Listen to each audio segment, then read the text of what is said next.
जय हिंद साथियों, स्वागत है आप सभी का एजुकेशन केयर 6 में। बीपीएससी के माध्यम से जी हाँ, बिहार में शिक्षक बहाली की प्रक्रिया चल रही है। 1,70,000 के आसपास की पूरी वैकेंसी है। आप छात्र जो योग्य हैं, योग्यता धारण करते हैं, तो ये वीडियो आपके लिए है।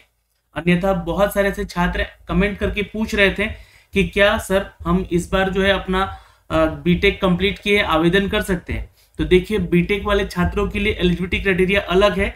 यहाँ पे 3 तरह के विद्यालयों की परीक्षा ली जा रही है, जैसे कि प्राथमिकी, माध्यमिक और साथ में आपका जो है उच्च माध्यमिक। यहाँ पे 3 तरह की बहाली की प्रक्रिया है, जिसका फॉर्म का डेमो लिंक एक्टिवेट किया गया है। जैसा कि यहाँ पे नोटिफिकेशन में अपडेट किया गया है, इस नोटिफिकेशन को आप लोग पढ़िएगा। ये जो है लिंक एक्टिवेट किया गया है, ये आपका डेमो लिंक है और ये 10 तारीख से एक्टिव है। मैंने इसके रिगार्डिंग जो है एक वीडियो बना के भी आप लोगों को अपडेट किया हुआ है। अगर कोई भी डाउट है तो इस वीडियो को देख लीजिएगा।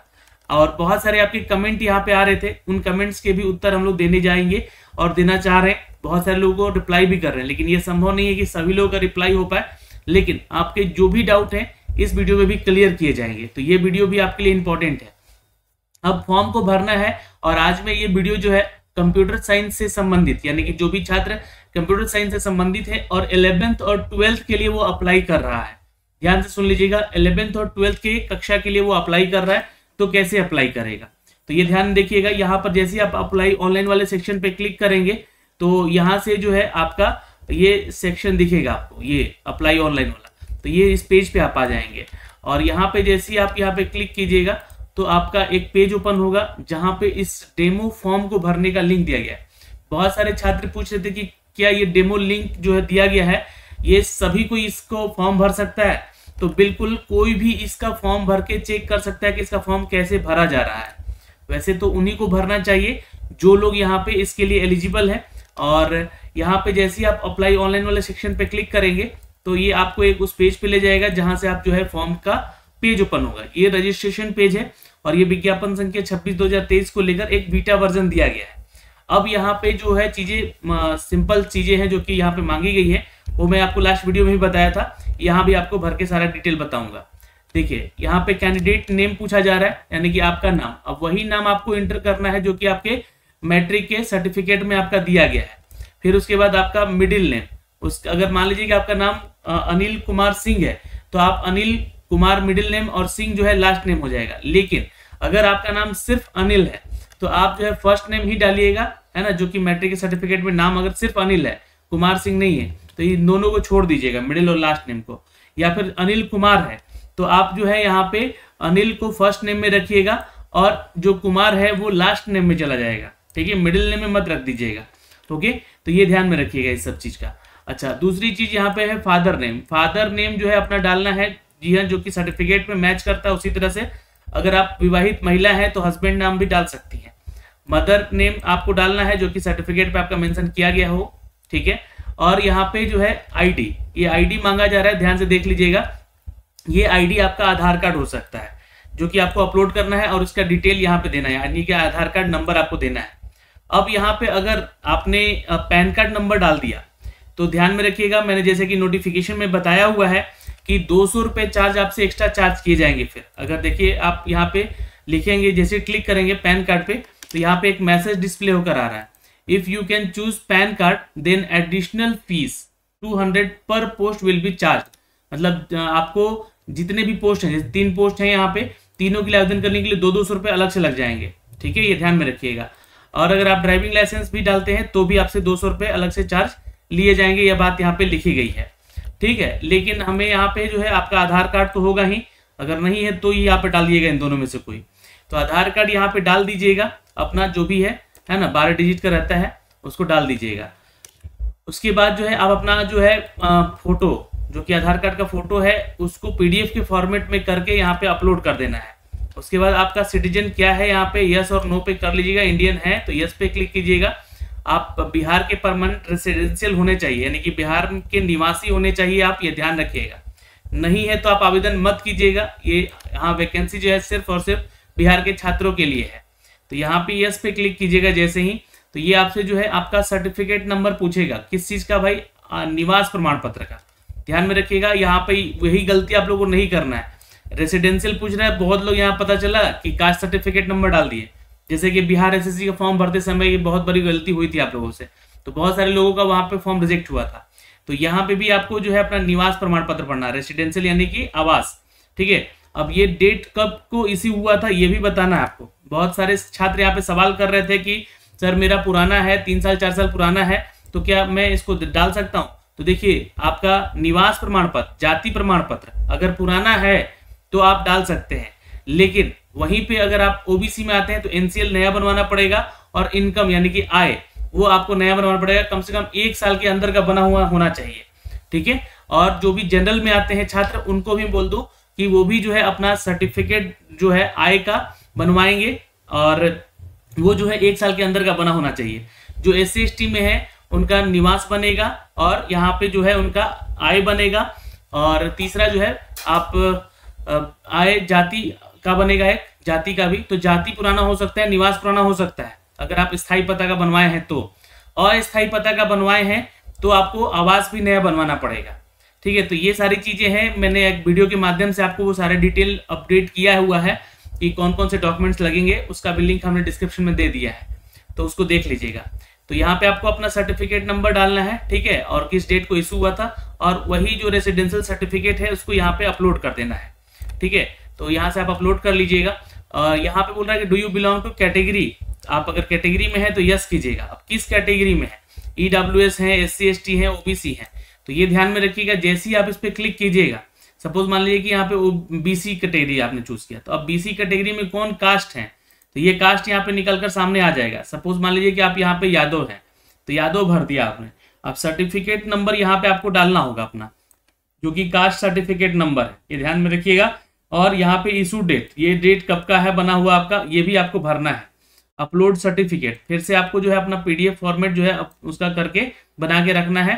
तो 3 चीजें हैं यहाँ पे दोस्तों, रेसिडेंशियल, कास्ट और जो है आपका आधार कार्ड, ये 3 चीज का अभी तक यहाँ पे PDF मांगा है, जिसका PDF जो है स्कैन करके बना लीजिएगा आप लोग। आगे बढ़ते हैं, यहाँ पे पूछ रहा है मैरिटल स्टेटस, तो मैरिड है अनमैरिड है, ये जो भी है आप बताइए यहाँ पे, है ना। अनमैरिड है तो उस पर क्लिक कर लीजिएगा, मैरिड है तो इस पर क्लिक कर लीजिएगा। मेल कैटेगरी में है या फीमेल है या थर्ड जेंडर है, ये बता दीजिएगा। क्या आप स्वतंत्रता सेनानी से जुड़े हुए संबंधी हैं, यानी कि उनके नाती पोती हैं, तो यस होंगे तो यस पे, और जैसे यस कीजिएगा तो यहाँ पे सर्टिफिकेट नंबर उसका भी मांगेगा और उसका PDF अपलोड करने के लिए बोलेगा आपको। लेकिन नो पे है तो नो पे क्लिक करके आगे बढ़िएगा। यहाँ पे पर्सन डिसेबिलिटी के लिए जो छात्र यहाँ पे हैं वो यहाँ पे यस करेंगे। अगर यस है तो बताना होगा आपको कि कितना आपका दिव्यांगता है यहाँ पे, है ना। ये देखिए किस कैटेगरी में आते हैं, विजुअलाई डिजेबल में है, हियरिंग डिजेबल में है, या फिर ऑर्थोपेडिकल डिजेबल में है, या मेंटल डिजेबल में है, या मल्टीपल डिजेबल में है। तो जैसे मान लीजिए कि इस पर आपने क्लिक किया, तो जैसे क्लिक करेंगे तो उस डिजेबिलिटी का सर्टिफिकेट बनता है आपका, है ना, कि आपको सरकार जो है मान्यता देती है कि आपको छूट मिल सके अभी जितने भी इस बहाली की प्रक्रिया में है, चाहे एज को लेकर हो चाहे फीस को लेकर हो। फिर उसी इशू डेट डाल दीजिएगा, किस डेट को आपका सर्टिफिकेट वो बना हुआ है, ठीक है। तो यहाँ मान लीजिए आप नो है तो नो पे क्लिक कीजिएगा, तो ये सारी चीजें आपको नहीं भरनी पड़ेगी, ये ध्यान में रखेंगे। आर यू एक सर्विसमैन, तो अगर आपने पहले कहीं जॉब किया है या जॉब कर रहे हैं, जैसे कि आर्मी, नेवी, एयरफोर्स वगैरह, कहीं भी रिटायर्ड पर्सन है, तो यहाँ पे यस कीजिएगा, तो उसका सर्टिफिकेट नंबर मांगेगा। ये सर्टिफिकेट नंबर जो है आपका, जी हाँ, पेंशन बुक हो सकता है, क्योंकि रिटायर हो सकते हैं, रिटायर्ड पर्सन है तो ये डाल दीजिएगा। और कब का रिटायर्ड है उसका डेट बता लीजिएगा जो सर्टिफिकेट बना है, और उसका एक फोटोकॉपी यहाँ पे PDF के फॉर्मेट में लगा के डाल दीजिएगा, नहीं तो नो पे आगे करके आगे बढ़ेंगे। अब यहाँ पे पंचायती राज संस्था द्वारा या नगर निकाय संस्था के अंतर्गत नियुक्त और कार्यरत शिक्षकों के लिए ये कॉलम दिया गया है। क्या आप ऐसे शिक्षक हैं जो कि अभी नियोजित हैं, कार्यरत हैं, मतलब कार्य कर रहे हैं, शिक्षक हैं, तो आपके लिए है, उन छात्रों के लिए है। तो यहाँ पे यस कीजिएगा, तो ये सारा पूछेगा आपसे कि क्या डेजिग्नेशन है आपका, है ना, और किस स्कूल में है और कौन से डिस्ट्रिक्ट में है आप कार्यरत हैं। और यहाँ पे जो है पंचायती राज के द्वारा जो आपको सर्टिफिकेट दिया गया होगा NOC का, जब या ज्वाइनिंग लेटर का, वो आपको यहाँ से डालना है, ठीक है। अब बहुत सारे छात्र पूछ रहे थे कि कौन सा यहाँ पे सर्टिफिकेट डालना है, तो ज्वाइनिंग लेटर वाला भी आप सर्टिफिकेट नंबर डाल सकते हैं, या फिर आपने जॉब छोड़ दिया है तो आपको एक NOC मिलेगा, तो NOC यहाँ पे आप डाल दीजिएगा, है ना, ये ध्यान में रखिएगा। या ज्वाइनिंग लेटर ही डालिएगा, जॉब छोड़ने की क्या जरूरत है भाई, अभी तो यहाँ पे कंफर्म नहीं है कि BPSC आपका निकलेगा, है ना, निकलेगा तब तो आप यहाँ पे जो है सरकारी राज्यकर्मी का दर्जा मिलेगा आपको। तो ये चीज़ें हैं। किस डेट को आप ज्वाइनिंग किए थे ये भी बता दीजिएगा, और उसका एक फोटो कॉपी जो है आप बना के, इसका PDF बना के यहाँ पे सर्टिफिकेट को अपलोड भी कर देना है, ज्वाइनिंग लेटर को। ठीक है, अब यहाँ पे अगर नो है तो नो पे क्लिक कर लीजिएगा और आगे बढ़िएगा।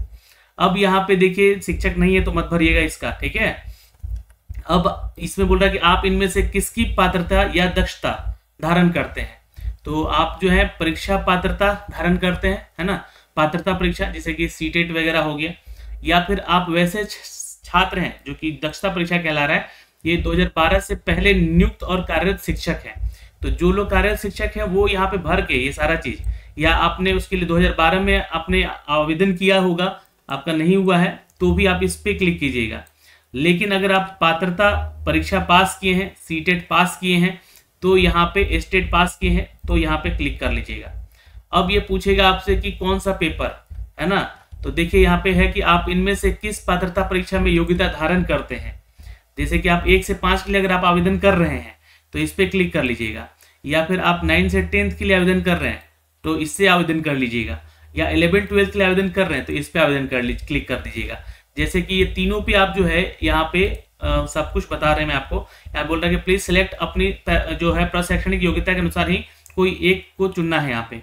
तो यहाँ पे एक चुन लिया हमने, जैसे कि आपने 1 to 5 के लिए आवेदन करना है। ठीक है, अब यहाँ पे ये क्लिक किए हमने तो ये भी हमें यहाँ पे क्लिक करने का अवसर मिल रहा है, और ये जब ये भी क्लिक किए तो ये भी हमें क्लिक करने का, यानी कि अगर आपने सीटेट पेपर 1 क्लियर किया है या बीटेट पेपर 1 क्लियर किया है तो आप 1 से 5 के लिए एलिजिबल हो जाएंगे।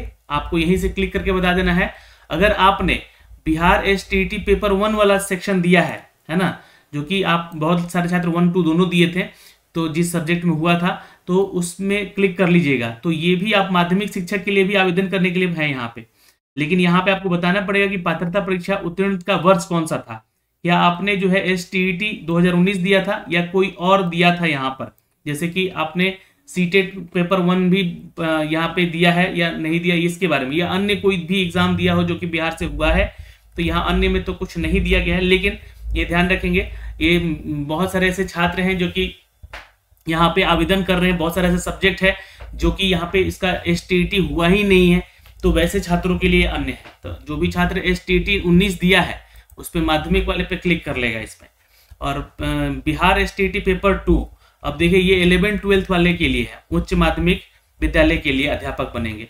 तो इसमें क्या आपके पास पात्रता परीक्षा उत्तीर्णता है, तो यहाँ पे देखिएगा आपके पास जो है एक तो पहली चीज STT 2019 का सर्टिफिकेट होना चाहिए, ये जरूरी है। अगर ये नहीं है तो जाहिर सी बात है आपने अभी हाल ही में जो कॉमर्स STT हुआ था उसका परीक्षा दिया होगा, तो इस पे क्लिक कर लीजिएगा, है ना। इनमें से किसी एक में क्लिक करना है, ध्यान रखिएगा, है ना। STT आपने पहले अगर क्लिक किया है तो जैसे 2012 में ही क्लियर किया है तो आप अन्य पे क्लिक कर सकते हैं। ठीक है, ये बताना है आपको यहाँ पे। तो अन्य यहाँ पे इसलिए दिया गया जो आप इससे पहले जो एग्जाम हुआ है STT का, तो अन्य पे क्लिक कर दीजिएगा। लेकिन यहाँ पे STT पेपर होना चाहिए 9वीं 10वीं के लिए भी, और यहाँ पे 11वीं 12वीं के लिए भी STT आपका क्लियर होना चाहिए, चाहे आप 2019 में दिए हो चाहे उससे पहले दिए हो।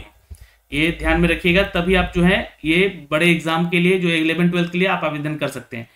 एक छात्र तीनों विद्यालयों के लिए आवेदन कर सकता है, लेकिन उनकी परीक्षाएं अलग अलग होंगी, ये बात कंफर्म कहा गया है। अब देखिए, चूंकि ये जो फॉर्म मैं भर रहा हूं, ये फॉर्म भर रहा हूं किसके लिए, तो कंप्यूटर टीचर के लिए। तो कंप्यूटर टीचर का जो बहाली का प्रक्रिया है वो 11 12 के लिए है। ठीक है, बहुत सारे छात्र यहाँ पे क्वेश्चन ये भी पूछेंगे कि सर जो 9 10th में मैथ के टीचर के लिए आवेदन करने का मौका दिया गया है ना, उसमें क्या विज्ञान वाले छात्र मतलब कंप्यूटर साइंस वाले छात्र भर सकते हैं फार्म? तो बिल्कुल भर सकते हैं, लेकिन आपको ध्यान में रखना है कि जो है माध्यमिक परीक्षा, इसमें आप अगर मैथ के टीचर बनते हैं और आपने BCA किया है, या आपने यहाँ पे BCA जो किया हुआ है आपका BCA जो किया हुआ है वो भी छात्र आवेदन करेगा, लेकिन उनके साथ साथ जो है पात्रता और उत्तीर्णता परीक्षा वर्ष यानी कि आपका STT क्लियर होना चाहिए, तभी आप इस फॉर्म को भर सकेंगे। साथ में B.Ed भी होना चाहिए जो कि आपका शैक्षणिक योग्यता है, और B.Ed तीनों के लिए जरूरी है। ठीक है, बस यहाँ पे अगर आप कंप्यूटर टीचर के लिए फॉर्म भर रहे हैं तो B.Ed जरूरी नहीं है, बस यही एक है यहाँ पे क्लाउज। और ये वैकेंसी कोई नई बहाली नहीं है, पुरानी लोगों के लिए बहाली है, ध्यान में रखिएगा, मैं आपको फिर से बोल रहा हूँ।